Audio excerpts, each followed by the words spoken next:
उत्तर Korea का Ukraine पर बहुत बड़ा आरोप। यूक्रेन के पास परमाणु महत्वाकांक्षा है, ये उत्तर कोरिया बोल रहा है। तानाशाह किम जोंग उनकी बहन किम यो जोंग का यह आरोप ज़ेलेंस्की के ऑफिस की राजनीतिक साजिश है, किम यो जोंग की तरफ से कहा गया है। और अभी पता ही होगा कि किस तरह से यूक्रेन के राष्ट्रपति ज़ेलेंस्की की वेबसाइट पर तमाम हजारों की संख्या में लोगों ने याचिका लगाई कि यूक्रेन को अब न्यूक्लियर पावर से लैस करना बहुत जरूरी है अगर खुद की रक्षा करनी है तो उत्तर कोरिया का तानाशाह किम जोंग उन है और उनकी बहन की तरफ से ये बड़ी बात कही गई है। परमाणु महत्वाकांक्षाएं, जो उत्तर कोरिया लगातार परमाणु महत्वाकांक्षाओं के तहत बैलिस्टिक मिसाइलों का परीक्षण करता है, बार बार परमाणु धमकी देता है, वो उत्तर कोरिया कह रहा है कि यूक्रेन भी लेस है, एटमी प्लान बना सकता है। तो क्या एटमी प्लान है? गुस्से में किम की बहन है और ये गुस्सा कैसे फूटा है आपको बताते हैं। किम जोंग की बहन किम योंग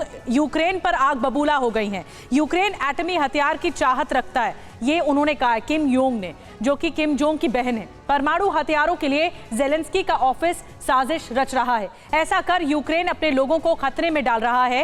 एटमी हथियारों को लेकर यूक्रेन में ऑनलाइन याचिका इसी का हिस्सा है। एटमी हथियार की वकालत में लोगों ने ऑनलाइन याचिका डाली है। अभी तक 650 से ज्यादा लोगों ने ऑनलाइन याचिका डाली है। सरकार की रजामंदी के लिए याचिका की संख्या 25,000 होनी चाहिए। बेलारूस में रूसी एटमी हथियारों की तैनाती के फैसले के बाद ऑनलाइन याचिका डाली गई है। सिन्हा सर, ये जो खेमेबंदी हो रही है, हर मुल्क ये कोशिश कर रहा है कि कैसे भी रूस को सपोर्ट किया जाए, और नॉर्थ कोरिया की तो मंशा रही है शुरू से ही रूस को सपोर्ट करने की।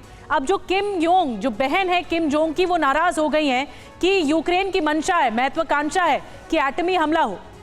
देखिए, उसको इस तरह से मैं देखता हूँ कि पहली बात तो ये है कि किम जोंग की जो बहन है वो बहुत स्ट्रेटजिक मैसेजिंग कर रही, बहुत इंटेलिजेंटली गेम खेल रही है, पहली बात। दूसरी बात, वो कह रही है कि ज़ेलेंस्की के ऑफिस में यूक्रेन प्लान की साजिश रची जा रही है। तीसरी बात, यदि यूक्रेन को न्यूक्लियर कैपेबिलिटी देगा कोई देश, तो कौन देगा? अमेरिका देगा, यूरोप के देश दे सकते हैं। तो यदि ये संदेश रूस को दिया जा रहा है कि तुम यदि न्यूक्लियर ऑप्शन सोचोगे तो यूक्रेन भी न्यूक्लियर ऑप्शन के लिए तैयार है, ये माने है। बिल्कुल। और ये दरअसल जो नॉर्थ कोरिया का रुख है ये भी बता रहा है क्या प्रोफेसर अंशु कि जो दो धड़े बंटने की हम बात कर रहे थे कि दुनिया आने वाले वक्त में दो धड़ों में बिल्कुल बटी हुई नजर आएगी। एक साइड बिल्कुल साफ नजर आ रहा है जिसमें नॉर्थ कोरिया है, रशिया है, चाइना है, ईरान है, ये धड़ा बिल्कुल क्लियर है क्या? अब लॉबीज तो बन गई, लेकिन मैं एक फैक्ट्स यहाँ पर प्रस्तुत करना चाहती हूँ। यूक्रेन न्यूक्लियर केपेबल देश रहा है। 3,200 न्यूक्लियर वॉरहेड्स उसने बुडापेस्ट अग्रीमेंट के तहत रशिया को सौंप दिए थे और मॉस्को भेज दिए थे। अगर उस समय 2 न्यूक्लियर वॉरहेड्स भी उसने अपने पास रख लिए होते तो आज ये युद्ध ही नहीं होता। तो नॉर्थ कोरिया पहले तो इतिहास में झांक करके देखे और तब यूक्रेन के बारे में बात करें। यूक्रेन को भी जल्दबाजी ना की जाए, बड़ी बात सौंपने के लिए।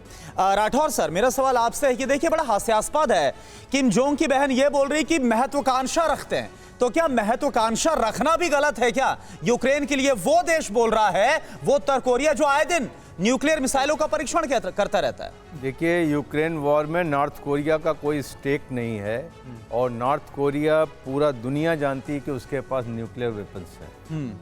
अभी यूक्रेन को न्यूक्लियर कैपेबल बनने में सालों साल लगेंगे। इस लड़ाई में यूक्रेन न्यूक्लियर कैपेबल नहीं बन सकता है। इस लड़ाई में यूक्रेन कन्वेंशनल हथियारों से ही लड़ सकता है। इस लड़ाई में नेटो तैनाती कर सकता है क्या, जैसे रूस बेलारूस में कर रहा है? नेटो ने तैनाती कर रखी है। बेलारूस में रूस ने जो तैनाती की है उसके साथ 4 देशों में ईस्टर्न यूरोप के अमेरिकन न्यूक्लियर वेपन्स तैनात हैं पहले से।